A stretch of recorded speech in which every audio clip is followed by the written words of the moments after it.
let's just start off with your relationship with Ping. I mean, you've been a Ping staff player for a long time, just kind of one of the stalwarts of our staff for, 20 plus years. So let's just start with, what was your first Ping golf club? Well, I started playing golf quite late, at the age of like 12 or 13. And, Yep. Probably like other kids, just the half set that had been bought for me by grandparents or parents or something like that. And I put them to one side. And then one summer I decided to have a game of golf. That was pretty good. And then about 8 months later, my dad, thought I should have a proper set of clubs. And he bought me a set of Ping golf clubs.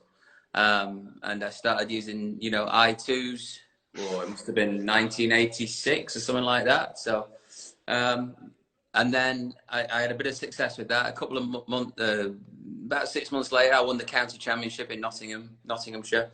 And the pro knew the Ping representative well. And, the Ping rep said to him, you've got a good kid playing golf here and we want to give him a set of clubs. So I went down to the Ping factory in Gainsborough, which was only 25 minutes, half an hour from where I live. And they set me up with a set of beryllium copper I2s, which everybody wanted. That's awesome. They don't even make them anymore. Yeah. And it started from there, really. So I guess from about 86, end of 86, beginning of 87, I've used Ping golf clubs ever since then. The first one I ever bought was a Ping Zing 2 putter, which I've got by chance right here. There you go. That is the very one. Beauty. I used to lose my temper a little bit as a kid, so there's a few spike marks in the top of it where I used to kick it with the old metal spikes. But it used to behave quite well, and it's rolled a few in. That was the one that I won the county championships with in Sherwood Forest in Nottinghamshire. Yeah, that is like the very first putter, and I've got a nice modern putter cover on it now. Beaches to Peaches. Pebble Beach to Atlanta. That was a couple, maybe a year ago or two. That was awesome. Yeah, it was. I was very interested in when you went from your dad purchasing clubs to when you kind of got brought into like the tour department in the Ping family. So I'm glad that you told that story. I never knew that. Yeah, that was in sort of mid to late 80s, and Ping have looked after me ever since. We've had a great relationship. I've been with Ping my whole career, and I like to say that Ping know my golf better than I do, which is probably true. Yeah. I'll often turn up at a range nowadays. Airlines like to lose golf clubs and things like that. And, I'll lose a set of golf clubs. I'll turn up in Austin. 24 hours later, there's a set of golf clubs that they're even better than the ones that I was using. So I've got about 3 sets of golf clubs on the go at the moment. Awesome. First of all, before we get into 2020 HSBC, your latest win on the PGA Tour, do you know how many countries you've won in, Lee? Because I feel like you've won in a lot of countries now. I do know. Obviously, won in America, and then all this, and probably Japan as well. I'm assuming. I've won in 19 different countries, so I think that's the record. I think maybe Gary Player and Ernie are next on 11. So I've played all around the world. I've always considered myself a global golfer. So I enjoy playing all over the world, and I've managed to win all over the world, which is great. That's awesome. All right, so 2020 HSBC. We're going to start off and have you kind of take us through your week, and were you playing good going into it? It's obviously an early event in the calendar year and schedule. So how are you feeling going into that golf tournament? Oh, if I'm being completely honest, I'd hardly hit a ball going into the week. I put the clubs away after Dubai the previous year, and I don't practice a lot anymore. You know that, and I hadn't hardly hit a ball all winter. Myself and Helen had been on holiday to Thailand. I hadn't hit any balls there, just sat on the beach and relaxed and had massages and stuff like that, and done a little bit of the gym. So I was feeling fairly fit. Went to Dubai the weekend before the tournament, stayed with Thomas Bjorn and his fiancée Grace, and did a bit of practice.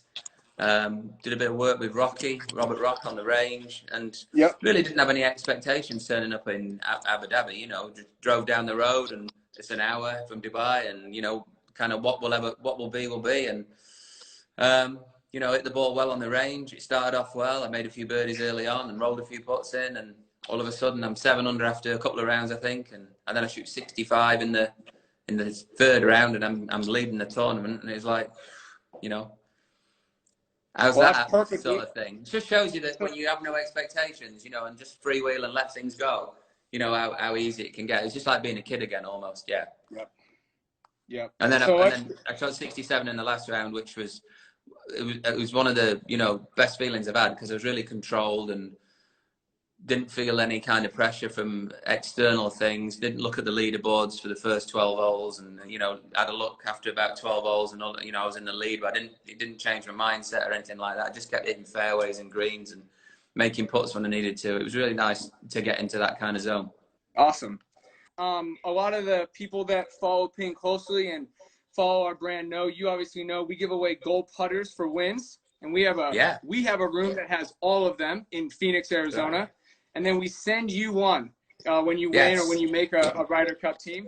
You have the most of anyone. You have 61 of these things. I know. Do you have most of them, all of them, and where are they? That's my first question. I'll tell you what, I'm in the kitchen, so I'm going to have to turn the light on. I'm going to have to take those on a walk.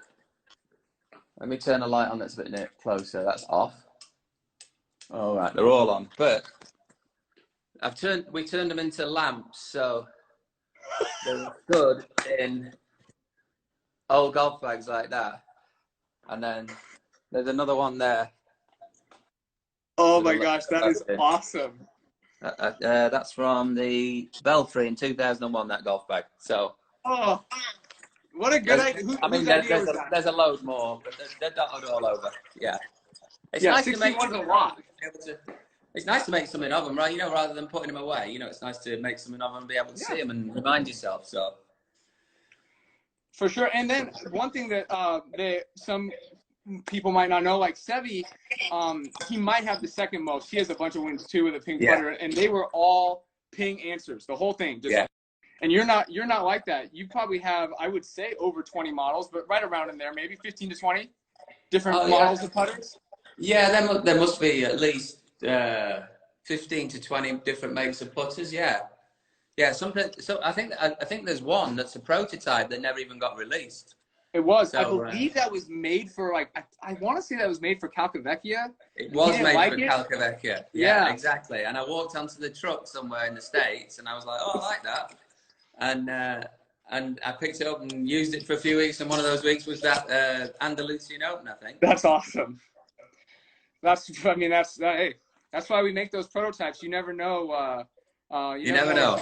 I know Cameron Champ won with a prototype that wasn't made for him. He grabbed it out of the truck at Safeway, and we cut it up to his specs, and he won with it. So you never know with putters. I mean, sometimes you just pick up a putter and it feels right, and off you go. Exactly. So let's talk about your latest putter that you got a gold putter, that Sigma 2 Fetch. When did you switch to that? I mean, it's got a hole in the middle of it, so it's definitely different from us. How did you fancy get into that putter, Lee? Yeah, I got this at the British Masters at Walton Heath, not last year, but the year before, and I picked it up, and it felt pretty good. I normally go on feel, and I didn't use it for a few months. But at the end of last year, I was disappointed in putting, so I went to Phil Kenyon, who I see quite regularly.